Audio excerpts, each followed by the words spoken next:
uca umutera akagera uvuge ngo jewe urumva ya antrofie none ndataye urugo. None wewe uzofata ufata ikibazo ukivurisha ikindi kibazo. Oya, wewe icyo ukora ni giki urisengera kugira ngo ubanze umwihanganira uwo muntu wawe. Ubanze umugirira imbabazi kuko rofeti kuja gusamana n'abagabo 49 ni wabavuze sinzi ko wari ko exagera. Banza wumve ko agowe. Iri kumega abantu baragowe. Urashaka kubona umuntu asambana n'umuntu wese ahuye nawe ukibaza ko akomeye. Nabakomeye n'umugwayi. Urashaka kubona umuntu afata hari ibindi. Ahubwo wowe cyo ukora ari ukugwana. Kandi ntugwana ngo uri kujya gukubitana. Ugwanira ku mavi. Ugasenga Imana. Icyambere. Kandi ikindakibwira zina mugore wese ariko aranyumva.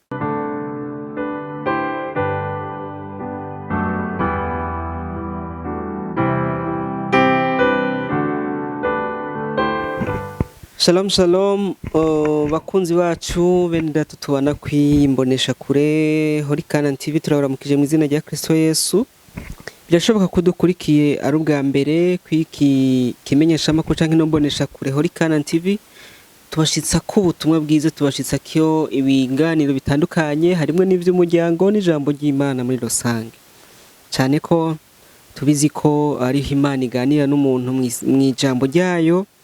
Kandi abizi benshi bagenda bahembuka turabaramukije cyane mu izina rya Yesu bivanye naho umuntu wese aherereye.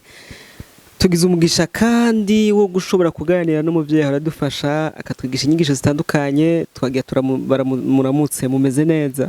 Yego nuko ndashima Imana nabyutse neza namwe n'amahoro. Natwe tumeze neza. Imana ishimwe. Kumenga uri muri mode y'umunezero habaye iki? Ndanezerewe kuko mbyutse mpema mbyutse numva merewe neza mu mubiri. Urumva sinoreka kunezerwa. Kuko uyu mwanya hariho abatavyutse. Harabari ku musego. None kanezerwa ko ndi muzima. Hari abantu ngo ibyo bintu bakunda kubyita kari bisanzwe byashike abantu bose. Asha ubifata ibisanzwe no utaragwara ngo yumvirize. Mbega uragwara ngo wumve byanka ko wegura n'umutwe. Ukifuza uti Imana icompa ngasubira nkabona izuba. None ubushana ribonye nareka kuyishimira. Nukuri Imana yo gushimwa cyane. Ariye gushima. Bishoboka ko ari umuntu adukurikiye ubwa mbere atabazi. Mushaka mwitondo. Mweje nitwa Renilde SEMIRENGO. Nkaba ndi umuvyeyi w'abana 4 nkaba nubatse n'umugabo. Kandi nkaba ndi umuvuga butumwa mu ishengero rya Garison des Âmes. Iri mu Nyakabiga kuri Avenue Muyinga. Nkaba ndi n'umurongozi wa mama. Eko ngira ndidondoye bikwiye. Nukuri birakwiye. Gusa hano benshi bakunda kwibaza akantu. Bakavuga ati mbega yemwe kuba twinjira mu ishengero nakabisiguye ko turabakizwa. Ngo bisigura? Bisigura ko tukijijwe ko turabakizwa. Hari habinjira badakijijwe. Hari habinjira kuko uyu munsi gukizwa vraiment kuri byabaye mode. Ukizwa umengo ni ibintu nyene byahise. Kumva kandi hariho n'abandi usanga baza kubera inyungu. Bakavuga atabakizwa kabisa. Nabarambona nk'imisore ugasanga bagira biteguriye mariage. Baciye baza mu ishengero. Bagakora no gukora. Kugira ngo babone hama bafashe. Ariko bagiye kurongoka. Canke kurongoka. Kabura niyo baciye. Maze ngo hena baja muri ko hari ngo kubera ko yabonye umukobwa mwiza ngo kuza kuzubana. Jewe nkeneye umukobwa kijijwe. Ari inkuru nigeze kumva yo irambabaza. Urumva ngo yari umusore ashima umukobwa vraiment akijijwe. Aravuga ati Imana kugira ndamuronke no bigenza gute. Ngo araza arasenga aracabugufa ariniga kabara araheba ibintu byose araheba arabatizwa. Urumva ajya mu bikorwa mu ishengero. Umukobwa ati kabisa naronse umurokore. Yewe ngo umunsi yamurongora. Bataranamutwikurura. Acamagara kadogo wiwe ati ndagusabye urukunzanira ikiye. Ati misi nari maze ninize nari mu guhwera. Aramubwira atumbiriza rero. Utekane. Ico narondera nakironse. Tunyumvira ko gahinda. cunyumvira ku gahinda umukobwa azi ngo arongowe n'umuhungu akijijwe kumba arongowe n'uwundi muntu ntazi izina nomwita niki wumva umukobwa niki yabuze iki kugira ngo gwe mu mutego niki kintu cya wumva yari yarabutse impwemu yera impwemu yera ntiyashoboye kudiscerna umwuka umukoreramo mugabo by'ukuri hari aho bigora ko bakunda kuvuga ngo umuntu ni munini mu kinyarwanda ngo umuntu ni mugari umuntu ni munini vraiment umuntu azi ko afise target arashobora gukora ibintu by'ibitangaza nukura akakwiyorobekako ukazotangara iyi ngeso kubera ibitse muri we n'uwo mukobwa niko byamugendeye ntibyoroshe ni umuco wacu kw'iyi mboneshakure hori CANAAN TV tuja gutangura turasenga kuko twumvise ko by'ukuri n'ibyo tuganira ntibiba byoroshe umva ko benshi bagenda bagwa mu mitego yo kubura mpwemu yera reka twiragize Imana izibaye natwe na mpwema turongore kaze mu dusengera uyu munsi numva umenga niwe wodusengera ndifuza ko rero dusengera ko nama nagusengeye nukuri da iminsi yose umuvyeyi yamadusengeye kandi abizi nawe uri kurikira ino mboneshakure uhora uvyumva kandi ugafashwa reka dusenga Imana data muremije unisi mu izina rya Kristo Yesu turagushimiye ko wemeye kutwemera ko turamuka turabazima tugushimiye ko twemere kwa muno mwanya tugiye kuganira tuguhaye kaze uzuganire natwe uzuganize imitima yacu bene data bahe umugisha n'umwene data ari kukiyana kino kiganiro nawe turamusengeye ngo umuhe umugisha umwambike inkomezi umuhe kugira ikintu gishasha yungutse mwino video dusenze Imana ngo uzubane natwe udukoreshe mu izina rya Kristo Yesu amen amen amen nasenze neza yego cyane nasenze neza cyane Yesu ashimwe cyane arakoze tugiye kuganira mu miseze twaraganiriye ku mugabo turavuga ko Imana ije kuraba urugo ibona umugabo mbere yo kubona abandi bose kuko ngo niwe niko video cyangwa ubutumwa bwaciye kuri hori CANAAN bwavuga tabona ko amategeko y'urugo Imana yahaye umugabo birashobora gushika umugabo agategwa cakagira imugoye ugasanga ntari kakora inshingano canke novuga ibyajejwe mu rugo nk'umuntu w'umugabo mbega byokunda ko umugore agumya inkingi z'urugo mu gihe umugabo atari kubyifatamwe neza byogenda gute ego vuze umbadije ikibazo ciza kandi uyu munsi kigoye abadamu benshi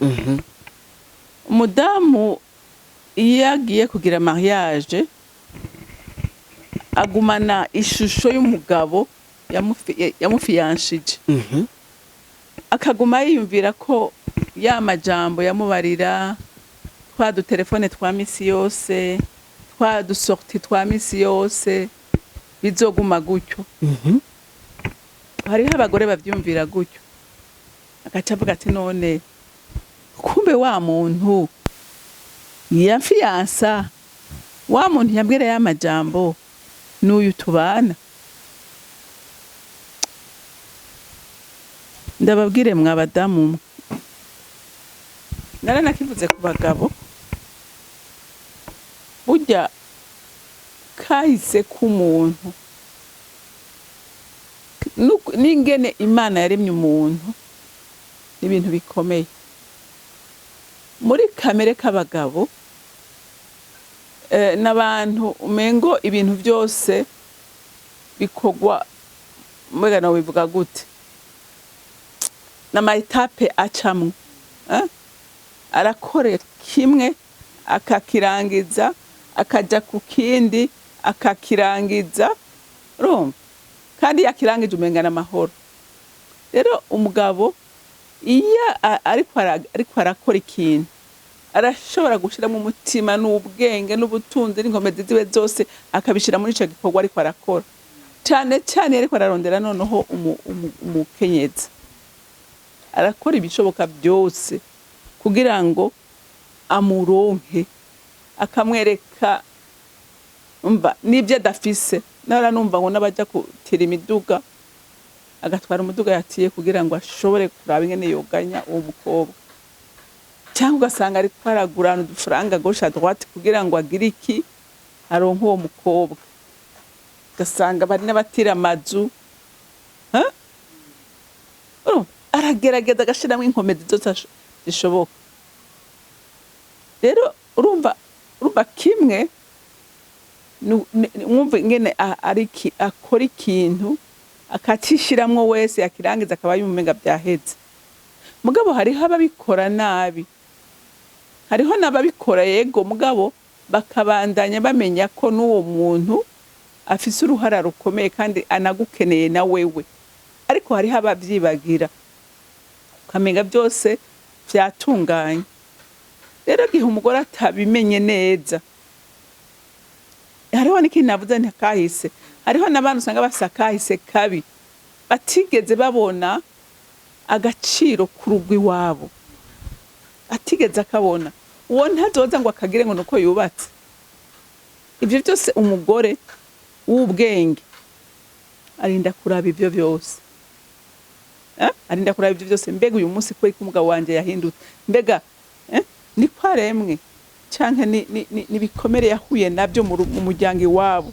Urumva ivyo byose ukabiraba ukamenya ingene ubijera. Hari ijambo ry'Imana ngaha mu migani rivuga ngo igice c'14 umurongo wa mbere uravuga ngo umugore wese w'ubwenge, urumva ngo yubaka urugo rwiwe, ngo ariko w'igifu arusambuza amaboko y'ubwiwe. Urumva umugore w'ubwenge ivyo byose aragira iki, arabikontorona akaraba. Mbega se yarameze gute? Mbega se yari umugabo akwitana kwita umugore? Mbega se yari imboregwa? Mbega se yari umusambanyi? Mbega se yari kinebwe? Urumva ivyo byose umenye ko niyo se yarameze uko, menya ko hari cyo yasigiye umuhungu wiwe.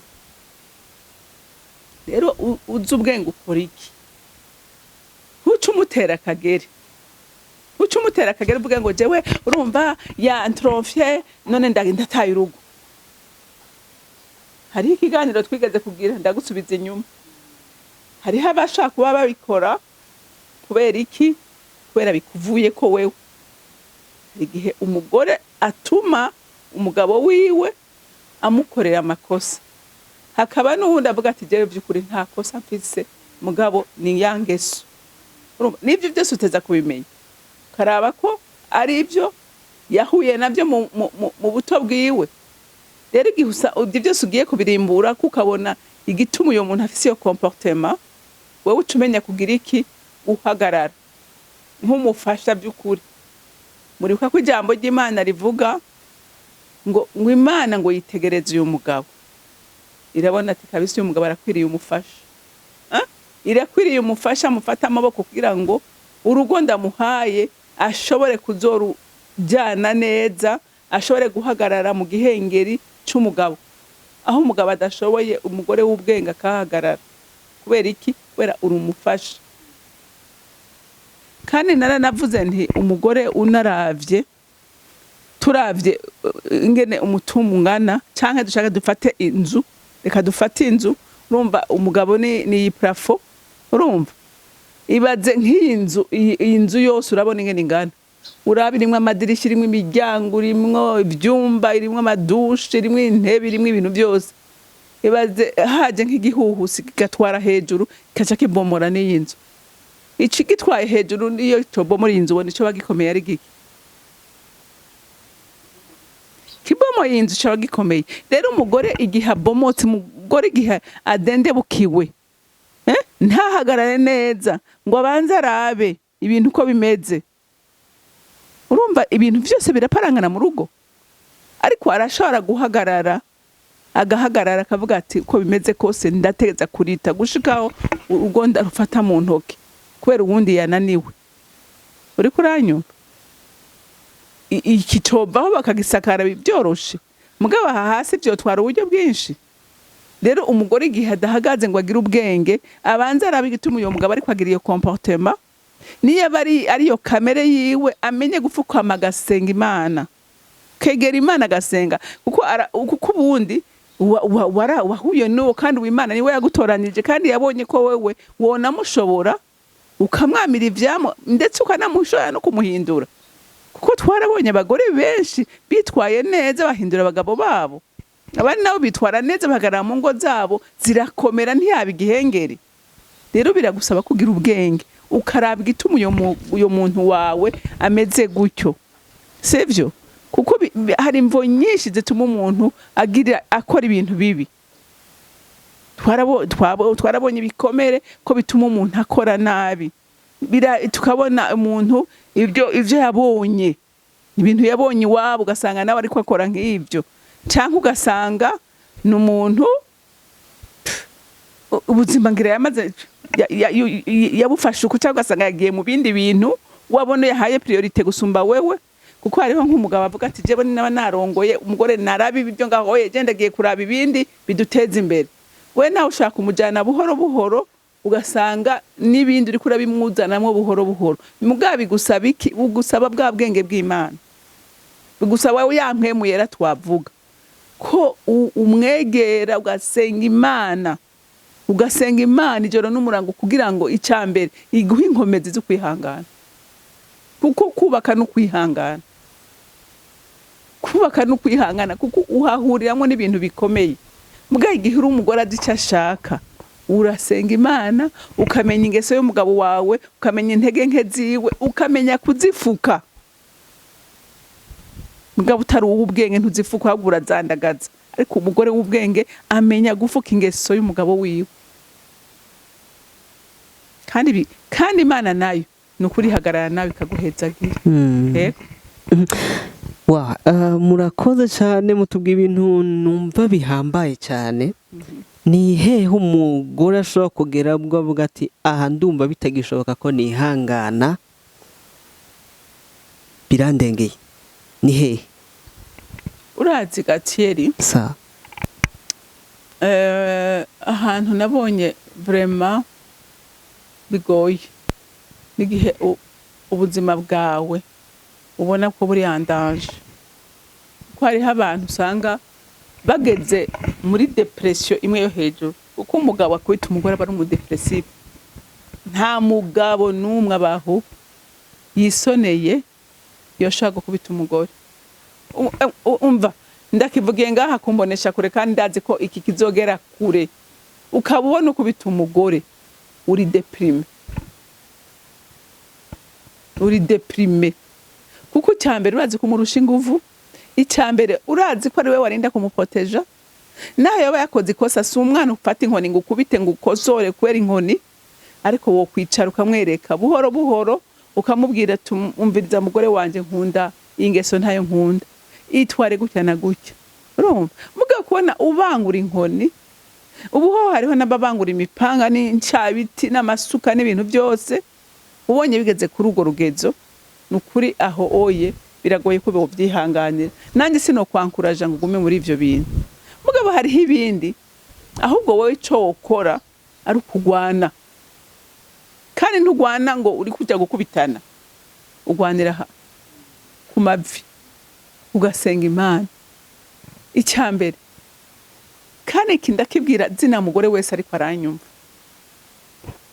guhunga si solution, je harampora nibaza none nk'ubu uye urahukanye urugo wavyayemwe abana, none abo bana ubasigiye nde? Tuganire, abo bana ubasigiye nde? Ubasigiye umugabo nawe yakunaniye. Umugabo yakunaniye adoshobora kurera abo bana? Abo bana warabatwaye inda kweri amezi 9, urabonsa umwaka imyaka 2, uraheka uragwaza urasubira, uwo mwana uramutaye mu gahinga. Umusigiye. Ese urazi ko uwo mwana aribwo butunzi ufise? Urazi ko Imana itwira kuraba ngende kurifata muri ico kibazo? Rero ivyo byose kugira ngo ushobore kubibamo, bantu b'Imana, iki ndakivuga neruye, ndakivuga haute voix, nta kintu na kimwe woshobora mutagishobojwe n'umuremyi w'ijuru n'isi. Kandi Kristo ubwiwe yarivugiye ngo mbe ndakubwira, ndazi ko isi irimwo amagorwa n'amarushwa menshi, ariko araduhumuriza ati nimuhumure naranesheje. Bisigura ngo izo ntambara aramenya kuzicamwo. Wowe tusabana igihe kuramubwira ati inkomezi kuko ibi bintu ntabyo nshoboye. Ubanze wisengere wewe. Je nkunda kubibwira abantu, banza wisengere. Wewe ntihoja gusengera abandi nawe udakomeye. Banza wisengere, ukomere, ingorane uri mu banze wumve ko hari uwo wazihereje. Urumva? Wumve ko hari uwo wazihereje utakizikoreye. Igihe wikoreye ibibazo by'abana, ukikorera ibibazo by'umugabo, ukikorera ibibazo by'ubukene, ukikorera ibibazo byose biri mu rugo rwawe, ntiboshobora gusenga Imana ngo ikumve. Ntiboshobora. Banza ubiture ubibwire uti Yesu waravuze ngo abarushe n'abaremerewe nimuze kuri jewe. Ati mwikoreze ingata yanjye ihahutse mu mpereze ibyo gwanyu. Banza ubihereze Kristo, umubwire uti nkuko wabivuze ngo imitwaro ndayikuzaniye nduhura. Umpa amahoro. Amahoro udashaka guhabwa n'umugabo wawe kuko ntayagira, nabo umva ntayagira ntayo yoguha. Amahoro udashaka guhabwa n'abana bavyaye kuko nayo umva barakugoye ntayo bafise. Ubanze Kristo yakuzuze. Kandi adaca kuzuza niki n'urukundo n'imbabazi nyinshi zo gusengera uyo muntu wawe. Ntushobora gusengera umuntu udakunda. Ntushobora gusengera umuntu udafitiye impuhwe. Gituma rero abantu benshi bananigwa, abagore benshi bananigwa nukwera mudasenga. Usenga canke naho urasenga mugabo usenga wiremetse. Sivyo? Ariko banza ugende wewe wenyene. Atanu wundi utwaye. Uwisonzesha umubwire uti ndaje imbere yawe kuko waravuze. Kandi Yesu ntabesha. Avuga ngo ndi nyuma y'ijambo ryanje kugira ngo ndarishitse. Ugende ufukame. Uboroga uti ntabara, ndapfuye, ndarushe, ndananiwe, ndagowe, nta wundi mutabazi mfise ni wewe. Banza unyubake, banza usamburemwe ubwoba, banza usamburemwe intege nke, banza usamburemwe ikintu cyose cyubatswe n'umwasi mu mutima wanje, undememwa amahoro n'ivyizigiro. Hariho abantu bakubwira ngo urumva nejo bundi hari umugabo yambwiye ngo wewe ngo nk'ubu urabona ngo nk'umugore ngo usanga ngo ari umusambanyi ngo yagize iki ngo nkuyo oye ngo umufasha gute. Imbere za muntu w'Imana nawe urafise ikibazo nawe. None wewe ufata ikibazo ukivurisha ikindi kibazo. Oya, wewe icyo ukora n'igiki urisengera kugira ngo ubanze umwihanganira uyo muntu wawe. Ubanze umugirira imbabazi kuko rofeti kuja gusamana n'abagabo 49 ni wabavuze sinzi ko wari ko exagera. Banza wumve ko agowe. Ega abantu baragowe. Urashaka kubona umuntu asambana n'umuntu wese ahuye nawe ukibaza ko akomeye. Nabakomeye n'umugwayi. Urashaka kubona umuntu afata umuntu nababwiye agafata inkona akabangurira ku mugore wiwe n'umugwayi. Urashaka kubona umuntu yurira umwana wiwe w'umukobwa uwo waza ngo arakomeye? No, yarapfuye agenda. Rero kugira ngo ushobore gutahura ivyo bintu nuko ubanza ugafukama ugasenga Imana, hama Imana ikagukomeza. Imana mwe yarakaguhishurira akakwereka ibintu byapfiriye, hama nawe ukahagarara ukavuga ngo sinzova hano utamuhinduye, sinzova hano utantabariye, sinzova hano udahinduye umugabo ngo umuhindure umugabo mwiza, sinzova ngako utampinduriye abana ngo bahindure b'abahungu n'abakobwa beza. Muga kwiruka si solution. Mbega uzobugiye utogumana agahinda k'abana bawe. Hari igihe mbona nk'abantu ugasanga baraje, ugasanga mariage arabaye, imfuzi irabaye, ukabona umugore n'umugabo barahuye. Byaraho ndavyitegereza nkavuga none nk'ubu mitima yabo hari yiki. Upfana agahinda uko biri kose. Upfana agahinda no mubabara. Kuko mwaravyaranye muzokwama muhura. Hoba n'abatandukana bategeze bavyara. Rero mwabadamu mwe ibanga rya mbere ngomba kubahanura. Gusenga daboro byubaka wewe kandi bikakurinda kuko umutima ubabaye no kuri utembamwe amarushwa gusa, utembamwe ibibi gusa, ariko umutima unezerewe utembamwe ibyiza, ugatembamwe impuhwe, ugatembamwe urukundo. Rero wewe banza wisengere kugira ngo icambere ugire amagara meza, ugire n'amahoro. Amagara meza urayakeneye, itiri urarukeneye, Imana ibanze ibiguhe. Nukuri ibyo ukamara kubironka, yo umugabo uzovuga utereka ndamusengere, ndamuterure kuko aragowe. Nico nobahanura. Ni impanuro nziza cyane kandi uzikurikije birumvikana ko yogera kure akabasha kugira urugo rwiza kandi rumeze neza. Mu badukurikirana harimwo n'abandi bahoze bibaka ingo zabo kubwa twanabahojeje babura abagabo babo, babaho novuga bambaye nabivugemwe no mvugo arabapfakazi. Bobo urumva ko nta ntibaba gifise umugabo wo gufata za nshingano z'urugo nkuko bibiri bivuga ngo kumbura Imana ije kurabuga urugo ibone umugabo ihita ibura no ku mugabo ntaba hari aba yaragiye, kandi abo bahura n'intambara nyinshi cyane z'ubupfakazi, ababirimwo barabizi. Bobo vyifatamo gute? Ni gute urugo rwabo rwoguma ruhagaze, abana babo bagahagarara neza, kandi bikazotuma nabo bana bavamwo abazubaka ingo ziza zakazoza? Uraje icambere no kubanza gufata intumbero yo kutiyanduza. Kuko hari umuntu yapfakaye acata umutwe, akiheba, akihebura, hama ugasanga abagabo bacebaza. Urumva baca babona ko uyo muntu umva nta kiba kikimukingiye, kuko hajya mindo uyu mugabo ahari uko ari kose arakubahiriza.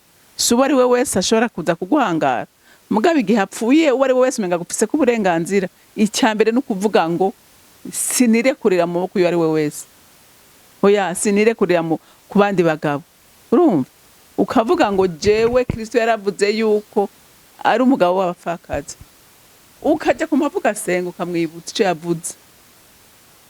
Jewe ndaza umudamu umwe yabya nshingira intarambare ati jewe umunsi mfakara, yapfakaranye abana bato vraiment gose kandi benshi. Arabwira Imana ati none ko ubikoze uku, ati wabonye uribuka umushahara mfise ungene ungana, yari amahera makeyi gose vraiment. Ati uribuka urabibona ubuzima ndimo, none je nzobigenza gute? Uyumva ijwi rimubwiye nzokubera vyose. Murumva nzokubera vyose ntutinye.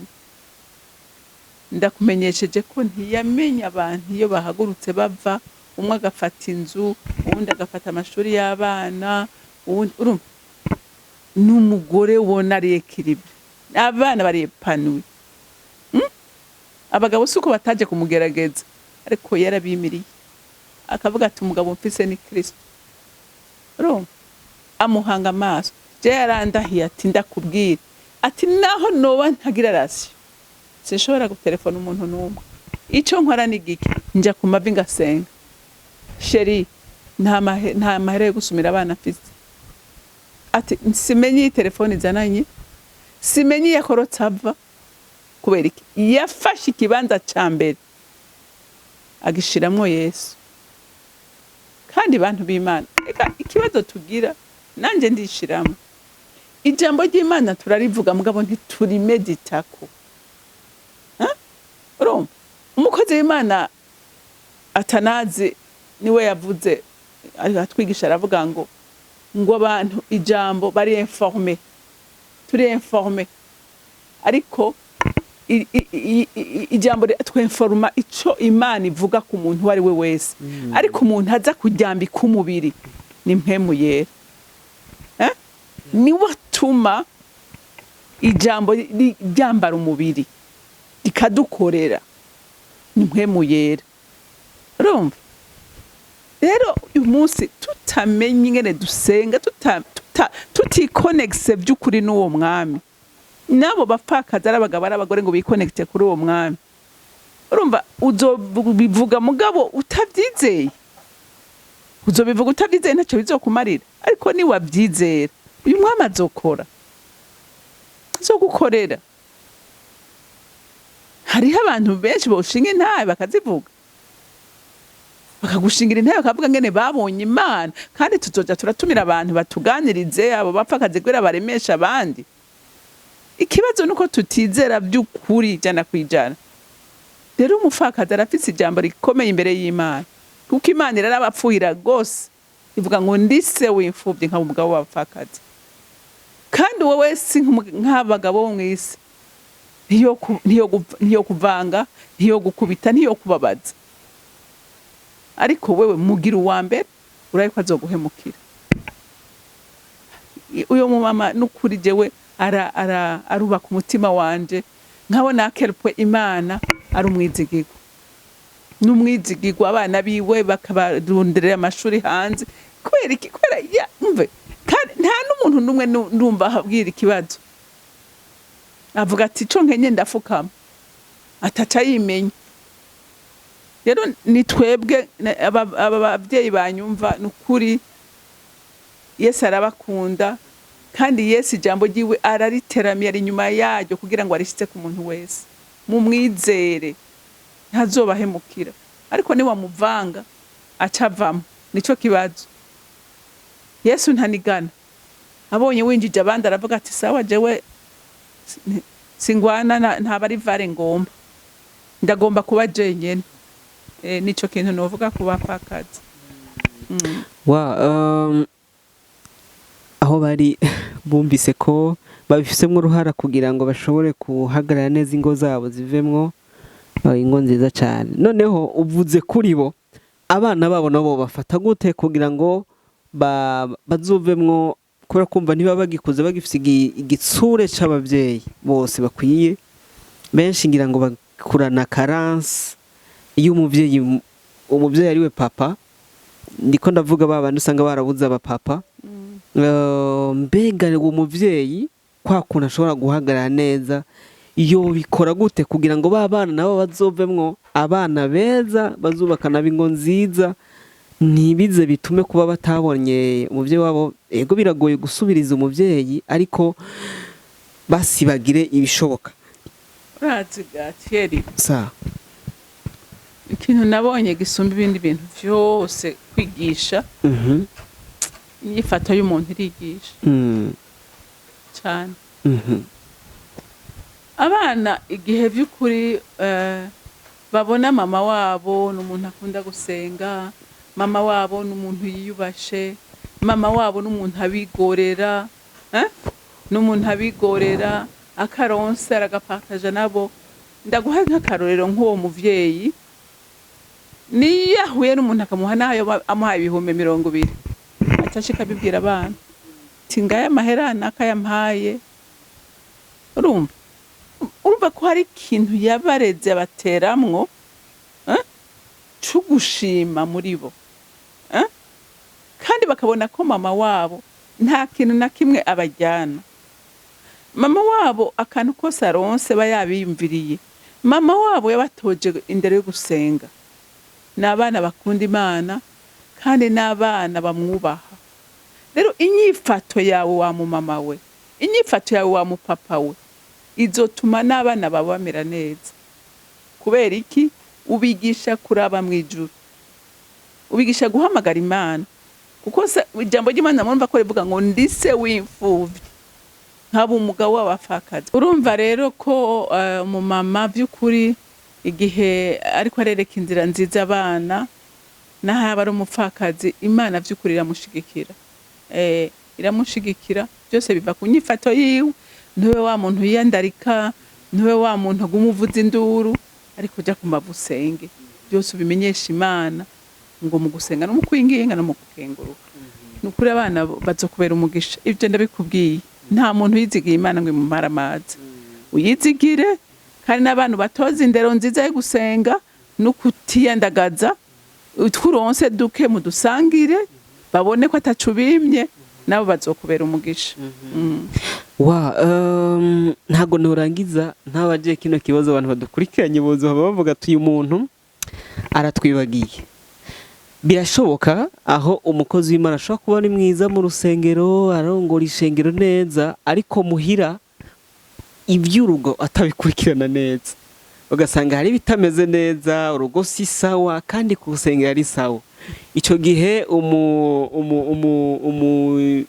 pasoni wiwe canke wo twe benshi bita ngo ni mama pastor canke mama evangelist yokora iki kugira ngo ahagarare neza aho umugabo atashoboye guhagarara, urugo ntirugire ikibazo?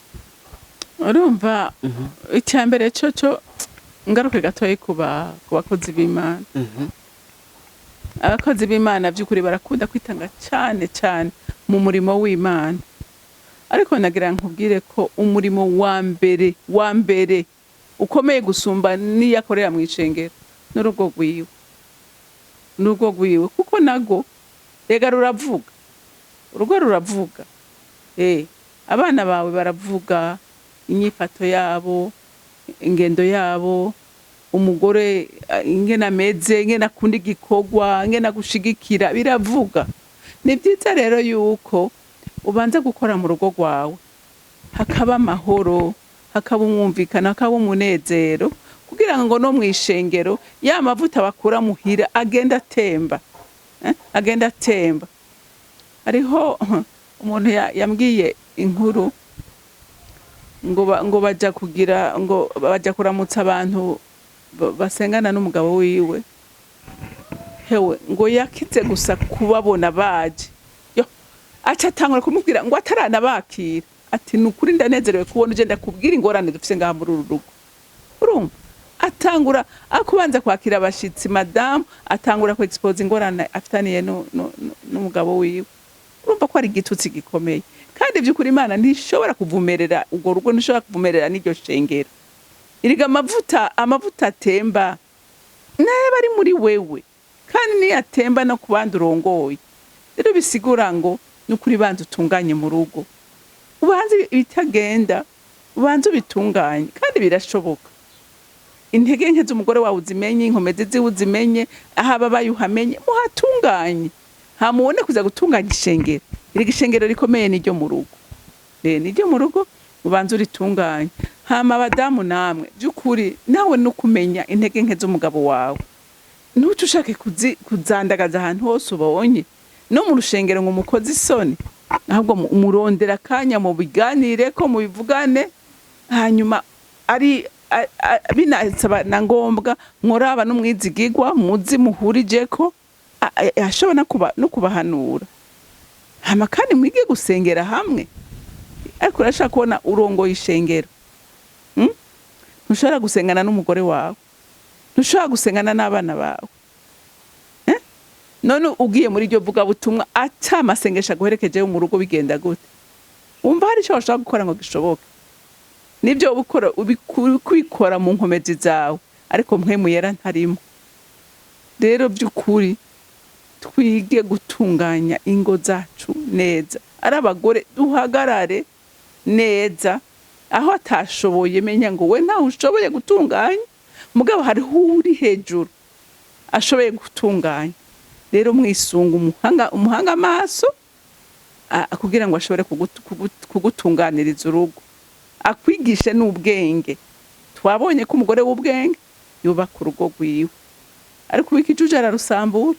Uw'ikijuju n'uwagwana mu nkomezi ziwe, ariko uw'ubwenge ahamagaranye n'urugo akaza akarutunganya neza. N'igihe atararutunganya ukaba wuzuye amahoro, ntuse nibi. Numva ruko no kwishura. Nukuri murakoze cyane.